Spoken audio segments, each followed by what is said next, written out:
I lived in a place called Guayas. It's called Guilford Island now. It was a little midden on the mid-coast, and it was just clamshell down as deep as you could dig.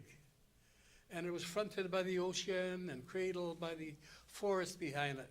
And every child in that village was loved and cared for and nourished, cradled. And it was beautiful to know that we belong somewhere. And I'm thinking about some of the people that you work for in these neighborhood houses, some people who move from long way places, who are lonely, who don't have a sense of belonging where they move to. So your work is critically important. I know how it impacts the human spirit to be lonely and not feel a part of something and to be included. So that was our experience. But I'm going to tell you, and I think you know it already, that human beings are extremely resilient.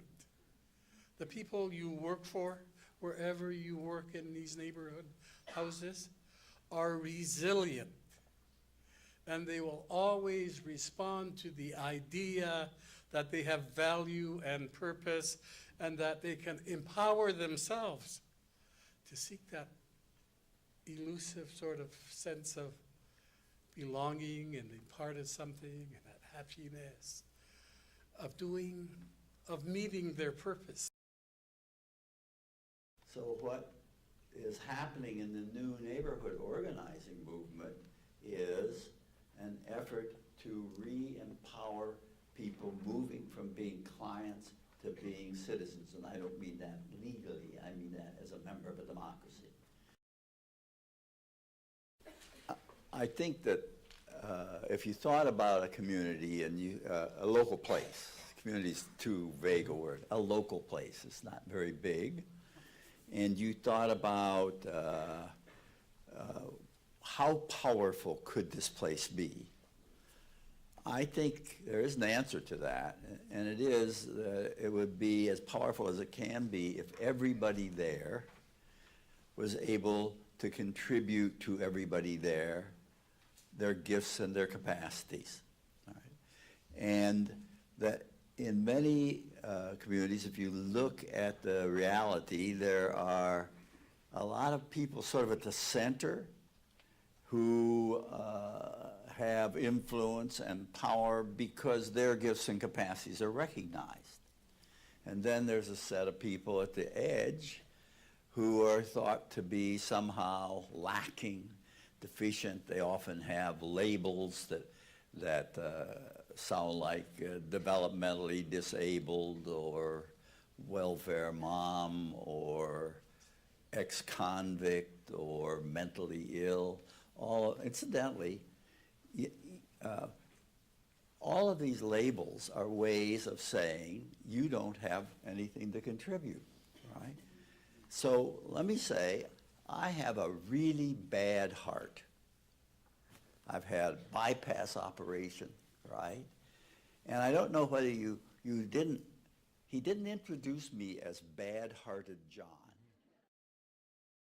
Where do you see places where the people at the edge get invited into the middle so that we begin to really have a really gifted community?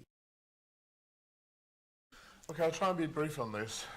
For me, real innovation that leads to real social change is based on mobilizing people. It's about people having the ambition to want something different. And again, to use the phrase earlier, it's about ordinary people becoming extraordinary through taking responsibility and through taking action. I do think innovation and creativity are two different things. To be innovative, you don't have to reinvent the wheel. There's so many things going on. I spend, rather sadly, a lot of my spare time on the internet, just looking at things that are happening in South America, participatory budgeting in Brazil, social economy work in Brazil, sharing stuff in Ecuador, stuff that's going on in the USA around the sharing economy, along environmental projects, that sort of stuff. open source software projects in Amsterdam and Helsinki. Look at Seoul City, for example, trying to become the first social enterprise city. There's so much inspirational work, so many things happening that you can look at and you can reapply and you can do things differently. So for me, innovation is not necessarily about doing something new, but it's about doing something differently. It's about looking, learning, and replicating. But I wanted to make a wider point as well, because I think we're in a period of major change. And I think one of the characteristics of that change is a blurring of barriers between the community sector, the private sector, and the public sector. But I'm going to ask the panel now, who has drawn on their experience in the past, talked about what they're doing in the present, to give you one or two pieces of advice about what's coming next. So ask them to look forward and give you, for our panelists, are going to give you some advice about the one or two issues that are coming next that will help move the settlement and community house movement forward. You know, we have to be aware that we are, each one of us, at a different starting point. Because every community has a different level of development. And that is the first point we have to start. So, needless to say, there have to be different approaches to this. I come from a developing country, Venezuela, and I can talk from that perspective, really. The tensions that we have as a movement or as an organization, it's always internal and external ones. The internal having to do how we deal with our own sectors within the community and how we plan our services. And the external ones, many of them, you just cannot control them. It also means that we have to be, this is stuff that's already been happening, but an emphasis looking at all the marginalized populations who are not at our table. My husband is a politician, and we're not always harmonious. So why are we always expecting our communities to be in that space as well? And I think every time there's a conflict that comes up, we're really quick to try to patch things over. But I think there's a lot of learning that happens in that tension, in that moment. And we need to honor that tension, and we need to work in that tension, because there's some beautiful things that comes out of that tension. Which I still struggle with, but it's the digital agenda. It's transforming the world we live in. It's going to transform the way we deliver services. It's going to transform the way we organize. And if you think the world has already been changed by digital, it's hardly started. If you compare the digital revolution to the industrial revolution, we're not even at the water wheel stage yet. It's only just started. If you look at the potential of the Internet of Things, of big data and so on, these things are going to fundamentally change how we operate and how we win contracts and deliver services. But also, I just wanted to emphasize, paradoxically, when the world is opening up with digital, I actually think it reinforces the importance of neighbourhood at the same time.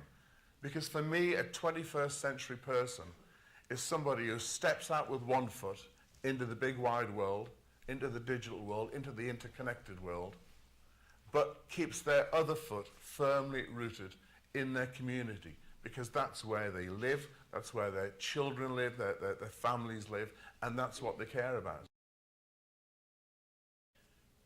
The big shift is not to ask, what do you need?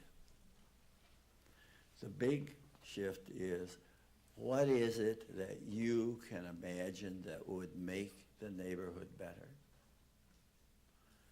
And then the second question is, what can you contribute so that that will happen?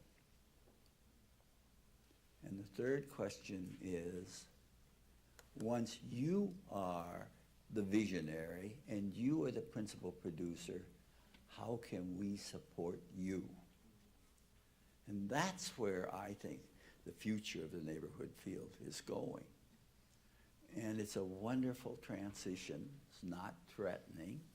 It's the rebirth of democracy.